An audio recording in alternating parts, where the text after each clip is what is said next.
This week, I'm talking about what you need to know about taxes as a freelancer. Are you ready? Let's go. What's up, self-maders, and welcome to another episode of the Self-Made Web Designer Podcast. Nothing has the power to cripple a self-employed freelancer quite like freelance taxes. In fact, I've heard of horror stories with freelance businesses just completely shutting down altogether because they didn't do their taxes right? Like everything was going great. They were making money. They had plenty of clients.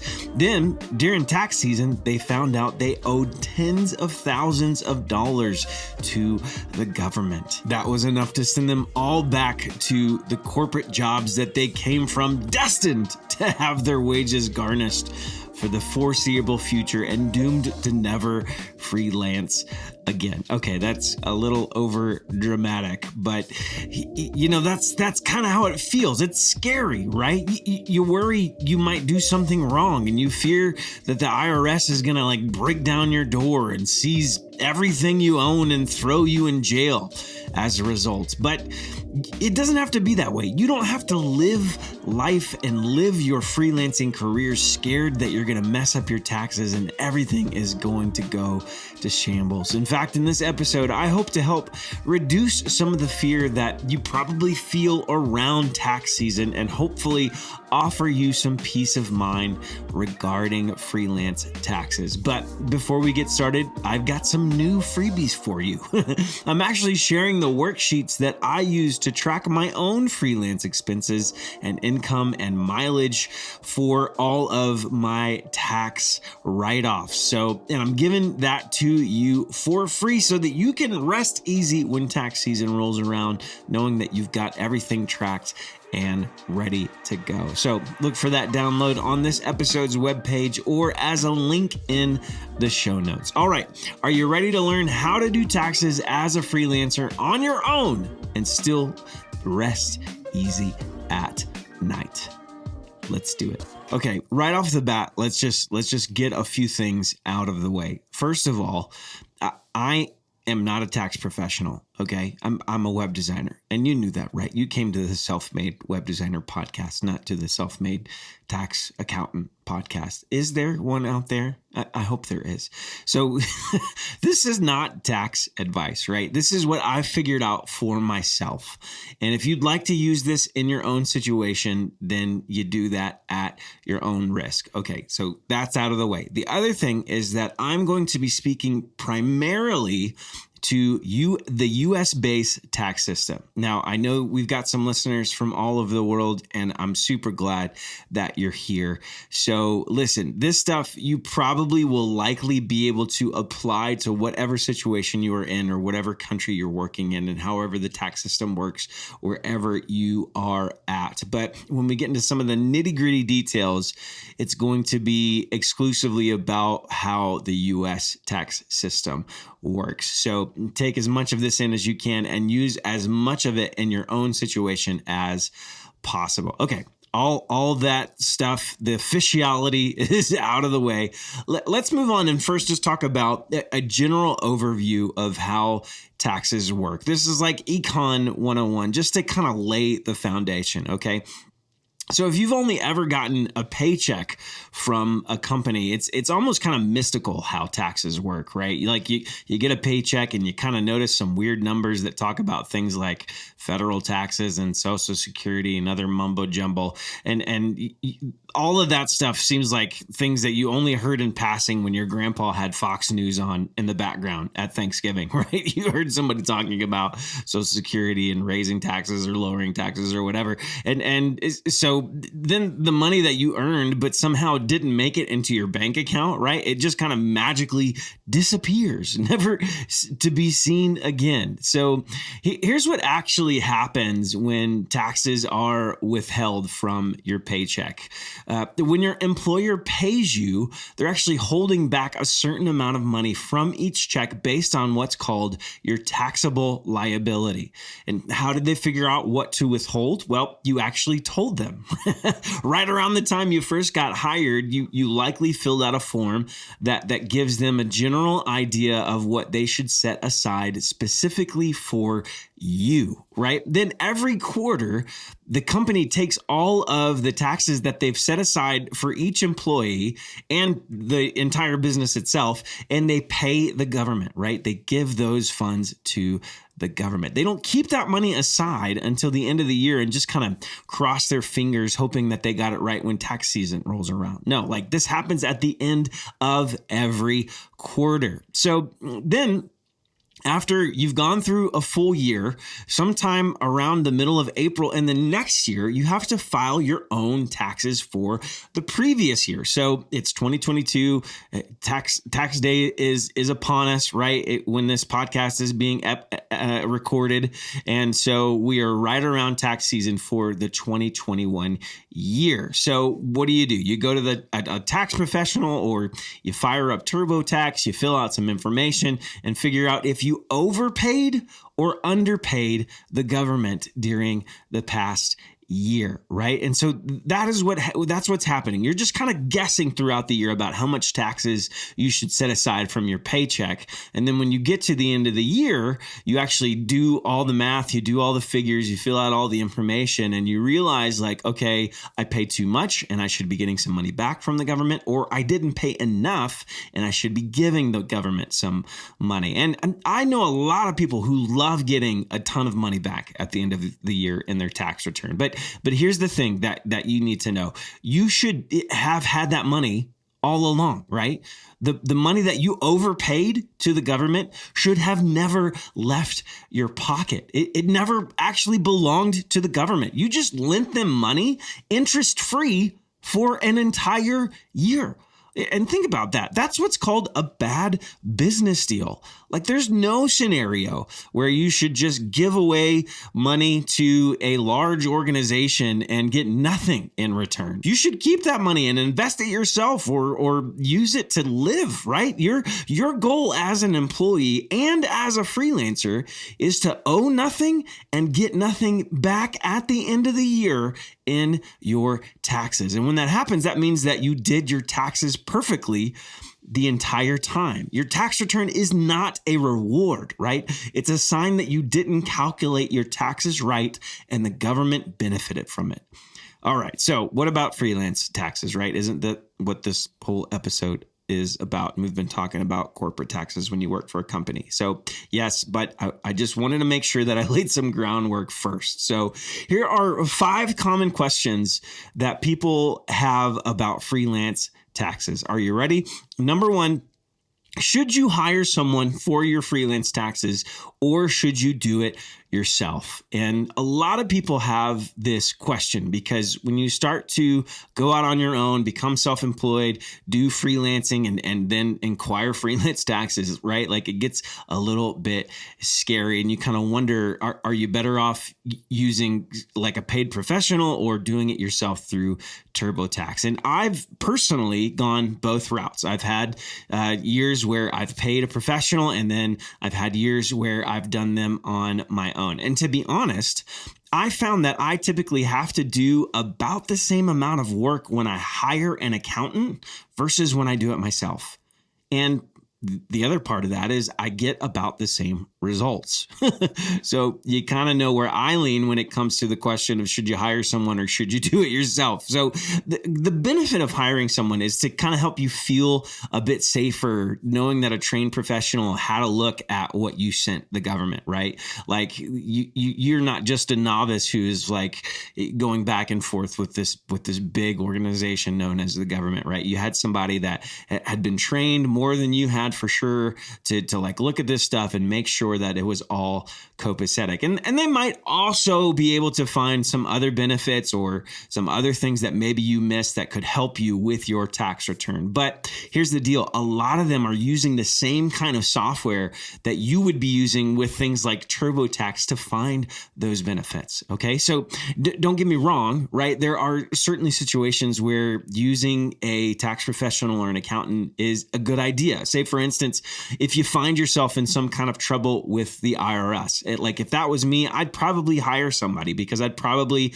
want to know that somebody's by my side, just kind of walking me through things and helping me figure things out. But in my opinion, in most cases, it's very likely that you'll be able to figure all of that stuff out on your own without much trouble and without hiring a tax professional. And listen, ultimately, the decision is up to you. I'm not making the decision for you, but personally, I do everything myself and I've never had issues. Number 2, when do you pay freelance taxes, right? So, a lot of folks think that you go through your entire year, you finish up shop, you close the books, and then you pay taxes once you file your return sometime in April, or if you're an early bird, sometime, in late January or February or whatever. But actually, just like the company that you work for has to pay taxes at the end of every quarter, you also have to pay freelance taxes at the same time, right? Every single quarter, at the end of every single quarter, you've got to send money to the government based on what you should be taxed. Now, there's a line to that, okay? This doesn't apply to everybody, but it applies to a lot of people, right? So the determining factor is if you think you might owe the government $500 or more in taxes in a tax year, then you can't wait until the end of the year to pay them. You have to pay them out quarterly. And if that is you, if you owe $500 or more in taxes for a year and wait to pay it until the end, you might actually pay a penalty for not paying more consistently throughout the year, right? And I know that's crazy, okay? Like it seems silly, but this is a new world. It's a new thing where you're kind of stepping into freelance taxes. So there's a little bit of different stuff that you have to consider. So honestly, the best thing to do is spend a little bit of time every month trying to calculate how much you might owe, right? And then at the end of every quarter, just go ahead and send it in. Now, I say might owe because until the year is over, you're just kind of guessing. And it's the same thing with your paychecks at your work, right? You're just guessing how much you should take out. And then you get either over or under what you should, pay the government, and then they give you money back or you pay money to them. And then the next year you should be adjusting to where you're saving more taxes for the government or saving less, right? So you could have a big expense that doesn't come until the last quarter that totally throws off how much profit you made. And that could impact how much you should actually be taxed for the other quarters, right? Or the opposite thing could happen, right? You could have like this big project come through that you're making a ton of money and then you end up owing more from the last quarters than you thought you actually needed to pay. So there's situations where that happens, but thankfully most of those expenses and honestly, a lot of your income doesn't come out of nowhere. Right? Like you should be able to have somewhat of a decent idea of how much money you're spending and how much money you're making as a freelancer over a certain period of time. And again, this is going to get easier and easier as time goes on, as you kind of understand, okay, I make about this much money per project. I get about this many projects per year. So I'm probably going to make about this much money in a full tax season. So you're guessing, but everything gets finalized during tax season sometime in April. So when do you pay taxes as a freelancer? If you owe $500 or more for taxes as a freelancer to the government, then you need to pay those taxes quarterly. Number 3, how much money should you set aside for freelance taxes? Now, this is going to vary a ton from one freelancer to the next, but the general idea, okay, this is kind of a big overarching view of how to calculate it, right? You take the amount of money that you made from your freelance work, that's called your income. Then you subtract what you spent on business expenses that are related to the freelance work. And that's what's known as your deduction. You get the final results of that, the income minus the deductions, and then you take a percentage of that number, and that's what the government gets. And unfortunately, you're actually responsible to pay more taxes as a freelancer than you would if you were employed by a company. And listen, I know that stinks, but it's just the reality. And why is that? Well, that's thanks to the good old self-employment tax. Okay. So if you look at your pay stub, you'll probably see a few things that are being held back from the money that you have earned, right? And one of those things is titled withholdings. And that's all of the taxes that your company is holding back from paying you, right? Like you earn that money, but your withholdings are what the company is saying, no, we're reserving this for the government. So in the withholdings, right, there's federal taxes, right? There's state taxes if you have state taxes. Some states don't, right? But like Arizona does, but I know Texas doesn't. I grew up in Texas and I know they don't pay state taxes. So the federal and the state taxes as a freelancer should stay about the same as what you are withholding in a normal job. But what changes are the Social Security taxes and the Medicare taxes. So what's happening is that your company is actually paying for half of what you owe in Social Security taxes and Medicare taxes. So they're saying, we're going to split this cost with you and we're going to pay half of yours and then you are going to pay the other half from your paycheck. But when you are a freelancer, you don't have a company that is going to cover the other half, right?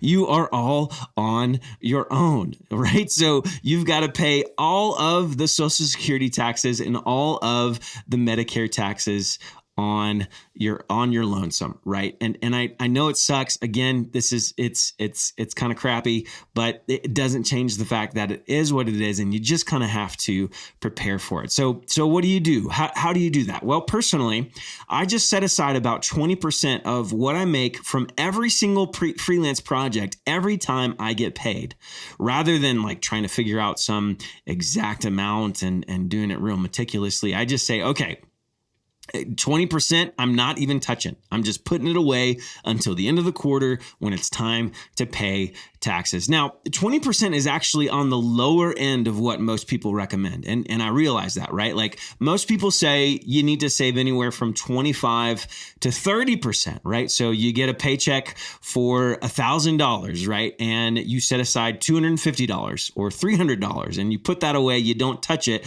And then you use the other $700 or $750, and that's what you've actually earned. Okay. But through experience, I found that when I put that much away, when I save 25 to 30% of the money that I've made from those projects, then I actually have a little bit of money left over at the end of the year that I don't have to give to the government, because my tax situation is a lot different than a lot of other people, right? I've got tons of kids. I've got a lot of deductions and expenses. And so I end up only needing to save about 20%. And as I mentioned before, my goal is to use as much money from each project as I can, rather than setting it aside for the government. Like if I've got money, I want to be using it on something. It doesn't mean I'm spending it on snacks and donuts, right? It means that I'm using it wisely. I'm investing it. I'm setting it aside. I'm using it for my kids' college. I don't want the government to have a claim on money that isn't actually theirs, right? And so how much you set aside personally, it might take a little bit of time for you to dial in, right? So I know I need to save 20%. You might need to save more. You might need to save 25. You might need to save less depending on how much money you're making and what your taxable liability is. And the only way you're going to figure that out is through trial and error, right? You're going to have a little bit of experience, and it's going to get clearer and clearer as time goes on. After a few years, you're going to have a really good idea of how much you should be setting aside. But the idea is, don't just take all of the money that you get from a project and use that right away, right? Set aside at least 20 to 25% every time a client pays you. Okay, question number 4. What can you use as deductions for your freelance taxes? Okay, so this question is all about the good news as a freelancer.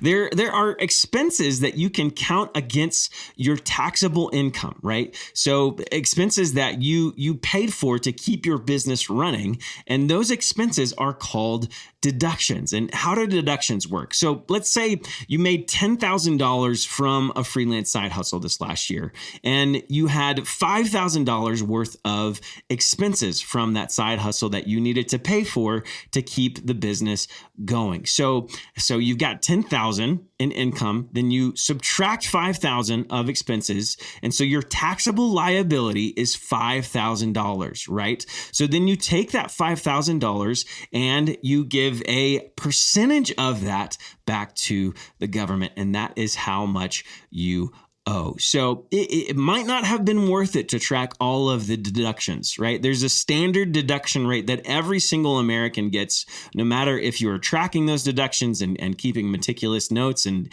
receipts and all that kind of stuff or not, right? But as a freelancer, you're probably going to be racking up enough deductions that it's worth it to just keep track of absolutely everything that you're spending money on to do business as a freelancer, so you can claim those deductions as a write-off whenever tax season rolls around. So you're probably wondering two things. What exactly counts as a deduction, and how do I keep track of those things? Okay. So there's great news. There's loads of things that count as deductions for a freelancer. And I'm going to put a list of all of the opportunities that you have to claim those deductions in a link in the show notes, right? So here's a few. Any subscriptions that you have, right? So if you pay monthly for something like Adobe Cloud for Photoshop or Canva, right? That's a write-off. If you pay to host your website, right? If you pay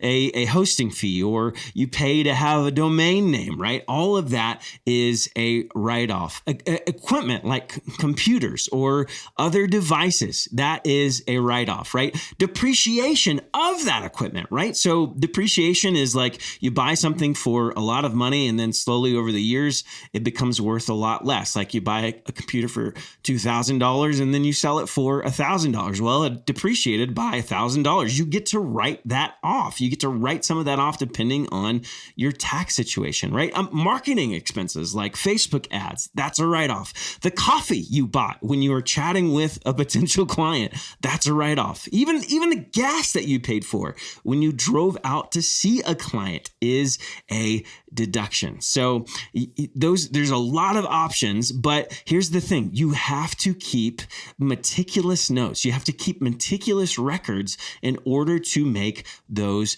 deductions. Okay. So anytime you pay for something, you need to have an invoice or a receipt, and you need to make sure that you can prove I paid for this thing and here's what it is. And typically a receipt will have the name of the thing that you paid for and the amount and the date, right? You have to have those things when you're using it as a deduction. So typically what I do is every time I get a receipt that I've paid for concerning my business, I just take a picture of it, right? And then if I'm feeling really organizational or organizationally inclined, I'll file that picture away in a tax file for the year that I bought or purchased that expense in, right? So that way at the end of tax season, I can just come and just kind of look at all my receipts and make a Google sheet. And I say, okay, I've got this much money I spent on eating or entertaining clients. I've spent this much money on hosting. I spent this much money on these things.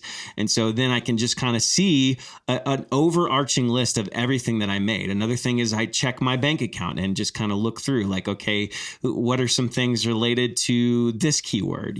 So anything Adobe related, I look, how much money did I spend in that? And then I go find those invoices from my Adobe account. I download them. I put them in a file. The point is, if you want to use deductions, you have to be able to prove that you actually spent that money. You can't just say, trust me, government, I know what I'm talking about, right? Like they won't trust you, okay?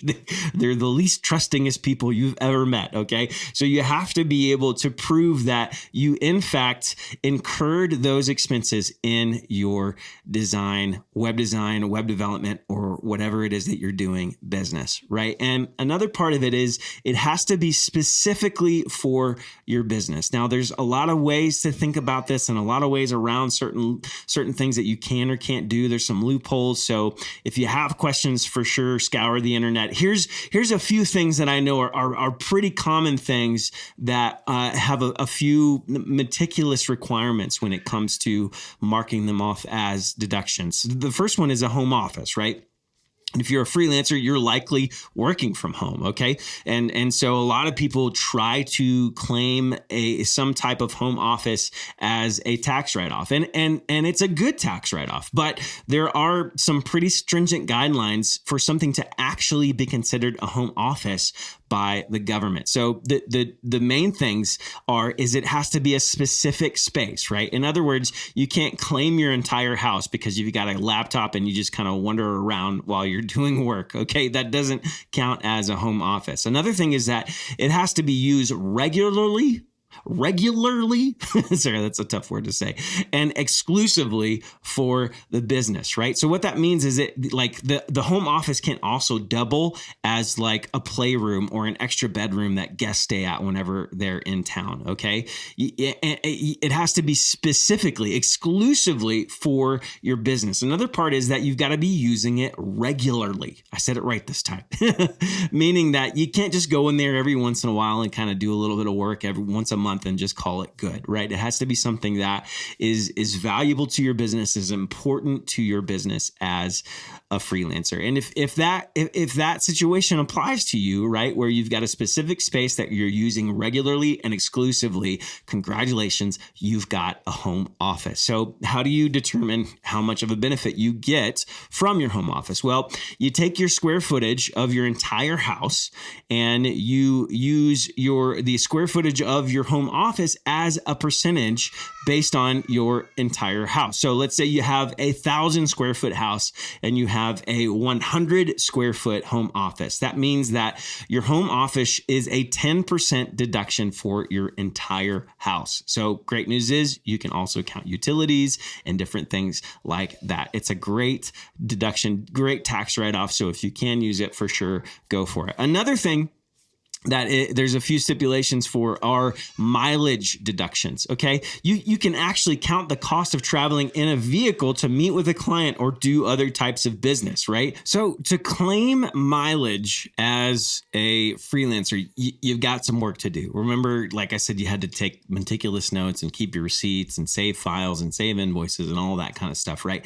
So to save your mileage, you actually need to keep a running log of the miles that you're traveling every time it happens. The government will want to see some record if you should ever be audited. And I know that's a new word. We're going to talk about that in just a second. So make sure that every time that you make a trip to go see a client or every time you make a trip to go grab something for your business, you're just keeping a log of it. And that Google Sheet that I'm giving away for free is a great place to put that. It doesn't have to be anything official. It just needs to have a date, the amount of miles that you drove, and the reason, right? And it needs to be updated regularly. Number 5, can I be audited for my freelance taxes? And listen, being audited is not fun.